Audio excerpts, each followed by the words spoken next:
why Gordon Ramsay has had more failures on Kitchen Nightmares / Hotel Hell than successes. Dark truth exposed. Before we start, I'd want you to hit that red subscribe button so that you never miss out on any of our videos. Hey guys, what's up? Welcome back to Loop Hub. Gordon James Ramsay, OBE, is a British chef, restaurateur, writer, and television personality. Should we talk about the duck? What the fuck did you put in that sauce? It's like some fucking sci-fi sperm. There's nothing quite like turning on a cooking show and hearing the dulcet sounds of Gordon Ramsay screaming at a befuddled chef. One of Ramsay's most popular profanity-riddled shows was Kitchen Nightmares, where the hot-tempered Scottish chef and TV personality helps struggling and failing restaurants, mainly by shouting at them about fresh produce and frozen appetizers, while the owners cross their arms stubbornly. Here are the top picks for Ramsay's failures in Kitchen Nightmares.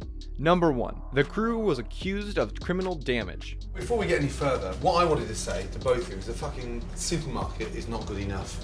If this restaurant's got any chance of fucking surviving... Joe Nagy, the owner of Mill Street Bistro in Ohio, was left far from happy after Ramsay paid his restaurant a visit in the 6th season of Kitchen Nightmares. The pair engaged in a series of blazing rows during their time together, but worse was to come after the camera stopped rolling. According to the Mirror, Nagy accused Ramsay's crew of causing damage during the fitting of wiring and lighting fixtures in the restaurant's ceiling panels. A police report also detailed claims that a $150 rondeau cooking pot went missing, along with a plastic tub containing multiple elk steaks and chops. Though an on-site caterer is also thought to have had access to the premises at the time, Ramsay eventually settled the matter out of court. The restaurant has since been closed.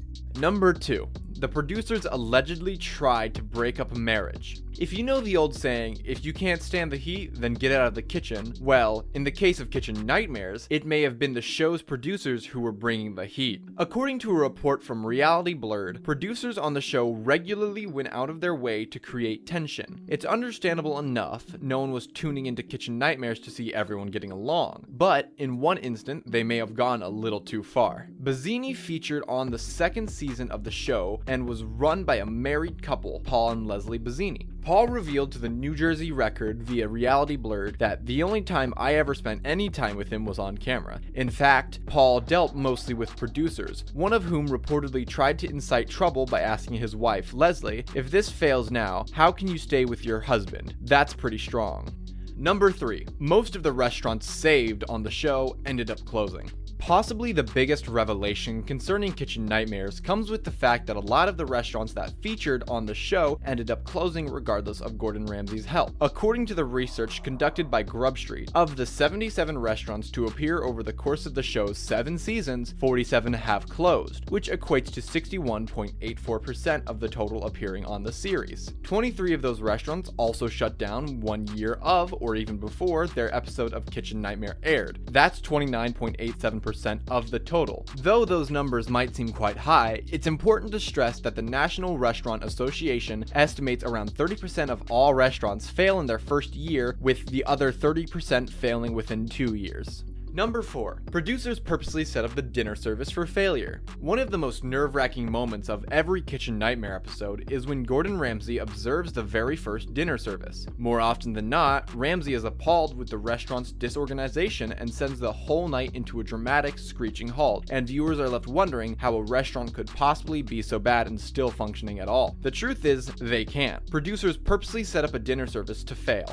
Paul Bazzini, who spoke to the New Jersey Record about the restaurant's episode, admitted that producers manipulated the dinner service by making it nearly impossible for him to succeed. Bazzini said he was forced to spend hours of the taping waiting off-site, only to be led into his reorganized kitchen shortly before he was to start service for a brand new menu for 100 people in the dining room. Number 5. Gordon Ramsay has been sued multiple times by participants on Kitchen Nightmares.